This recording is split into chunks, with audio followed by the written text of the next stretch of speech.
joining us today for another episode of What's Your Why Wednesday. Today, I am here with the amazing Angel Almendarez.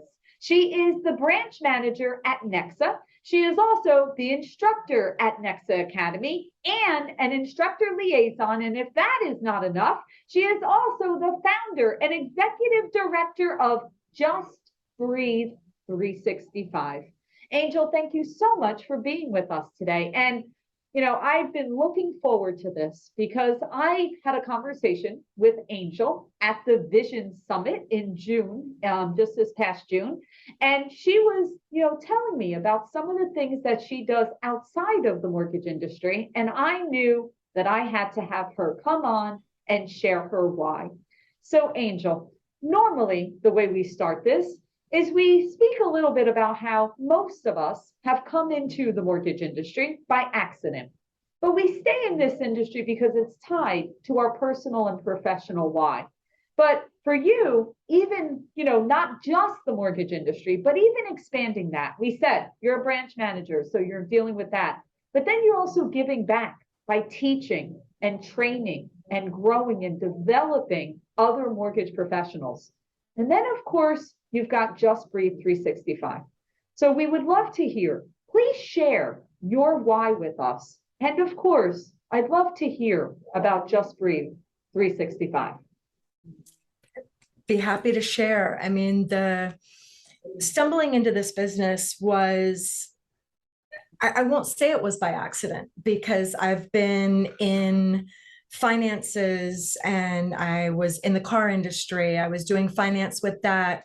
But I was looking for something as I was getting involved with my nonprofit and dealing with my girls, popping out my grandbabies and wanting to have time with them.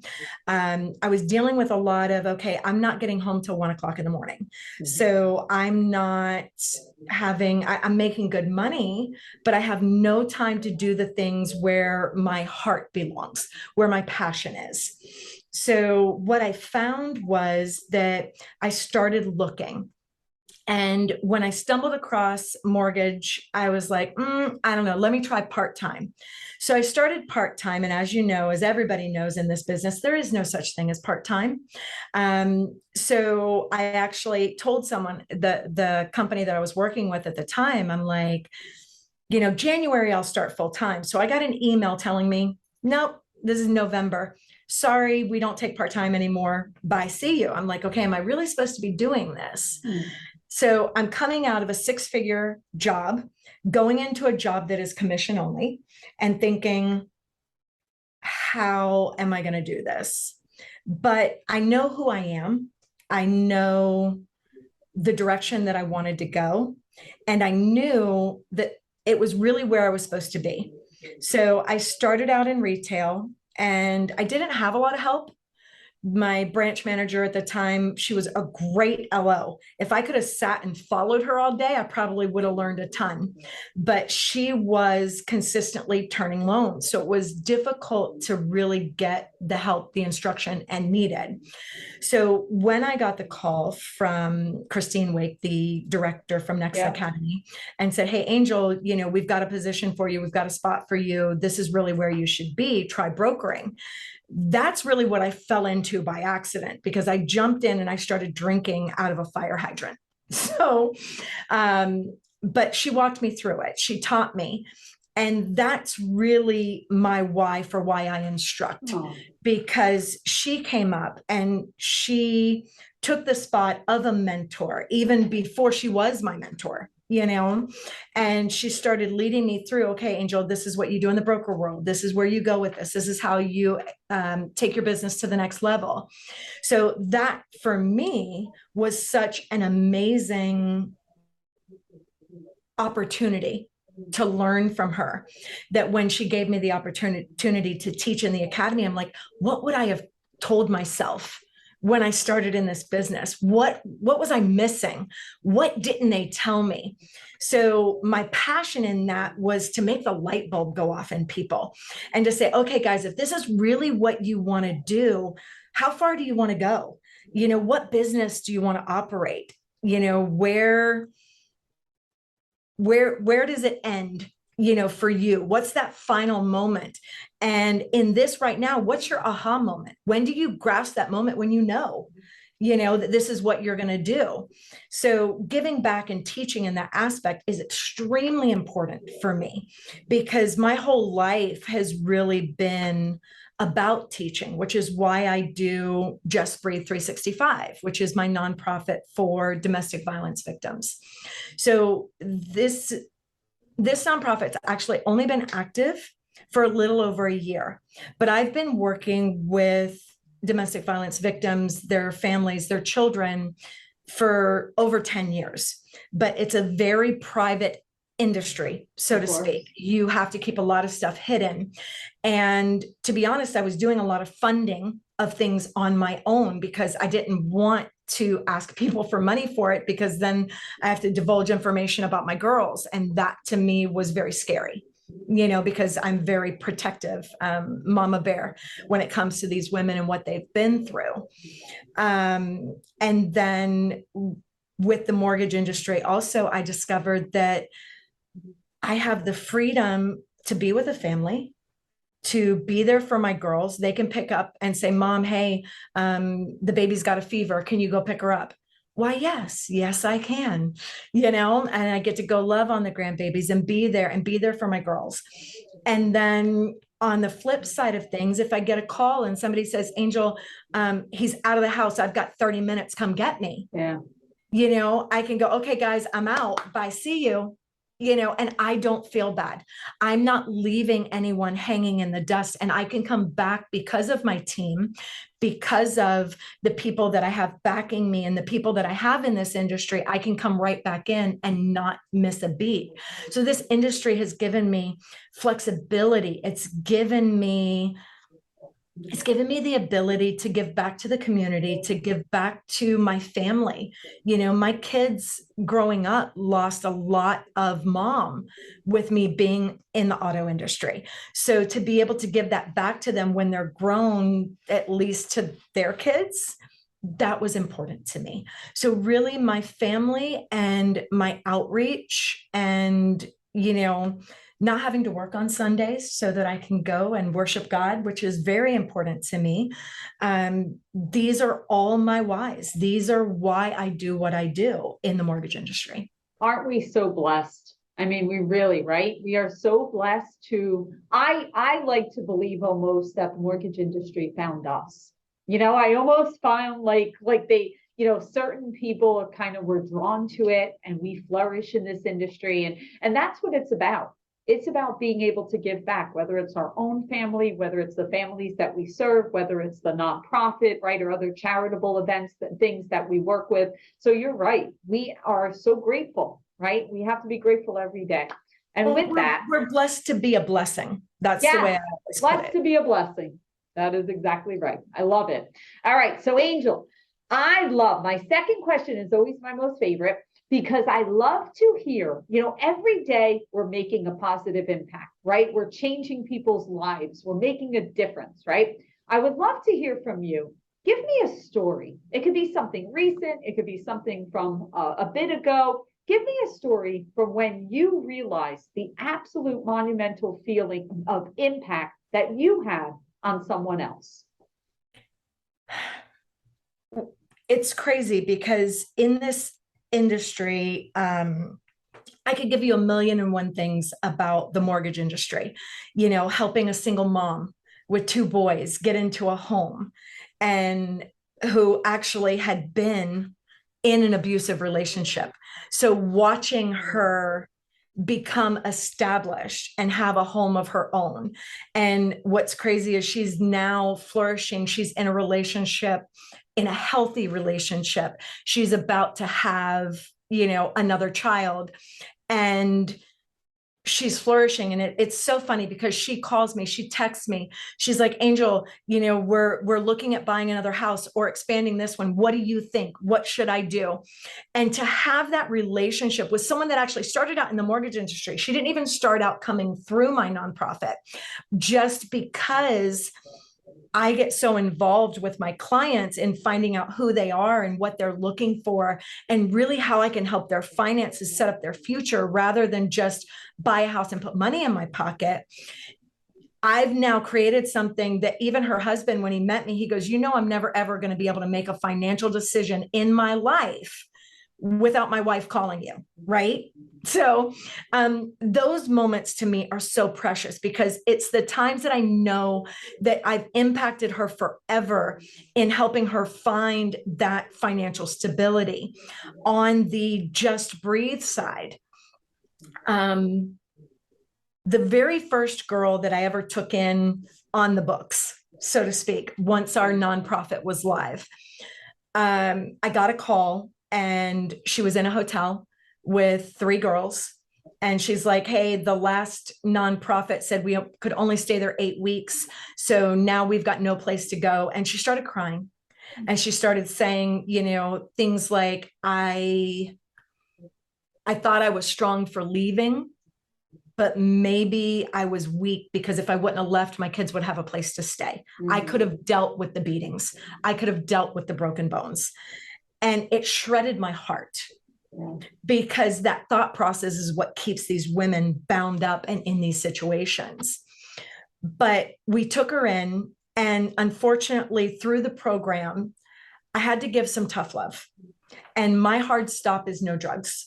Yeah. I cannot, it's my hard stop. You affect my family, you affect my board, you affect their families, you affect the other women in the program, you affect everything. If you have a problem with it and you tell me up front, we work on getting you help, but you cannot have that lifestyle in the program. So with much support from my board, mind you, because I am the forgiveness queen and the giver of second, third, fourth, and 872nd chances. We made the decision that we had to put her out of the program, which was heartbreaking for me. And with that being my very first person that I took in, that broke me. I failed. And failing to me is not an option. I grew up being told I would never be anything. I grew up being told that I was going to be a failure. So that's my trigger, is failure. And so it took me a while to get past that, with people telling me that, everybody has their life choices and you can't control what they do. So it did take me a while to get through that. But actually, and I believe I told you this, right before Vision 2020, I hear this loud truck pulling up in my yard. Okay. And I'm like, who is that? And I open up the door, and this little pipsqueak of a girl, because she's a tiny little thing, she hops down out of this big truck, and she comes running up, and she throws her arms around me. And she goes, I just wanted to tell you that because of the program, because of the things you taught me, because of the tough love you gave me, she goes, I made it. She goes, yes, I ended up going to jail for a little bit. I lost my kids for a little bit, but I went through rehab. I've got myself established. I'm in a good relationship with a good man. We're building a house. I've got a job. I'm doing all of these things, and my kids are coming home next week. Oh, wow. So that moment for me was the most incredible thing, because I had felt like a failure. And she's like, no, she goes, you told me the rules. You told me where things were and where I stood. And you loved me even through that moment, through that space, through that time when I was horrible to you, when I screamed at you, when, I thought that, you were taking my kids from me, when I thought it was your fault, until I realized that it was mine. So it was, that moment really was my, okay, Just Breathe 365 is my heart. It's my passion. It's where I'm going. Wow. And that is impact. That is lasting impact into the world. So kudos to you and your board and everything that you guys are doing, because that is the power of believing, right? Believing in others, giving people grace to be able to work through that. And it's hard to hold people accountable and follow those rules. But look at, by doing that, look what that outcome was, right? You didn't enable, you didn't allow, right? If, oh, we'll make that exception, and it's hard. It's very hard. But her children will be forever thankful and grateful for that. So amazing, amazing. All right, Angel. So you are an instructor at Nexa, right? You're an instructor liaison, you're part of the instructor academy. So I'd love to hear from you. What would be your advice that you would give to someone that's new to our industry? What are some things that you would say, these are really important foundational things that you would wish that you knew, or you wish someone told you coming into the industry? Well, the first thing I say is that we are loan originators. That is our job. I honestly believe that a lot of new people get bogged down, really, really tied down and bogged down into the bits and pieces of what we do, what I used to term the grunt work. Making sure the 1003 is perfect, making sure we have all of the paperwork, making sure that, everything is perfect and we've got the loan ready to go. And those are absolutely parts of what we do. But above all else, we are originators. We are meant to go out and talk to people. We are meant to go out and inspire other people to go for their dream, the dream of home ownership, the dream of becoming an investor, the dream of, becoming a commercial building owner or a business owner, and giving that hope to people that you can provide an opportunity to advance their life financially and secure their future and their legacy of who they are and things that they can pass down to their children and their children's children's. We are loan originators. Don't get bogged down in the little stuff. Know that with being an originator, you're out there, you're talking to people, and you're showing them what you can do for them, not what they can do for you. They're not there to line your pocket with the money that you make out of a deal. Do we get paid well? Yes, but we work hard for it too. But ask the questions. What matters to them? What's their why? Yeah. Why are they doing this? And what was their aha moment when they decided they needed a house, wanted to be an investor? When you get them talking about them, now you've created a customer for life that will call you consistently, sometimes annoyingly, but consistently, to refinance their house, to do a rental loan, to help them buy their next house. They're buying houses every 5 years, guys. So follow up and know that you're an originator first. I love that. And it is so easy to get caught up in the minutia, right? To get caught up into the paperwork, to get caught up in that. But you are right. Having those bonds, having those relationships, building that out within your community, that is what originators need to focus in on, right? The other stuff needs to happen, and it's very important, and all of that is great, and it's great to have a team around us that can help. But at the end of the day, stay focused, and because the more that you're focused and working on that, the more families you can help, the more impact that you can have. So I think that's great advice, and it is something that when you first come in, sometimes you get sideways and you start to focus in because you think that's the most important thing, because you're like, oh, well, if I don't get those documents, the loan won't close, right? And then I can't get paid. And yes, we understand that. But if you only focus on that, you're not going to refill that pipeline. You're not going to have new ones coming in. And so, yes, you worked hard and you got paid, but you need to have a pipeline full of new ones going in there so you can help more families. Love that. Well, Angel, thank you so much for sharing your why. I knew I had to hear more about Just Breathe 365. We wish you the ultimate success in everything that you're doing at Nexa. And of course, that nonprofit that you will leave a lasting legacy in the lives that you will touch. Thank you for fulfilling that passion and for everything that you do. We wish you all the best always. Thank you.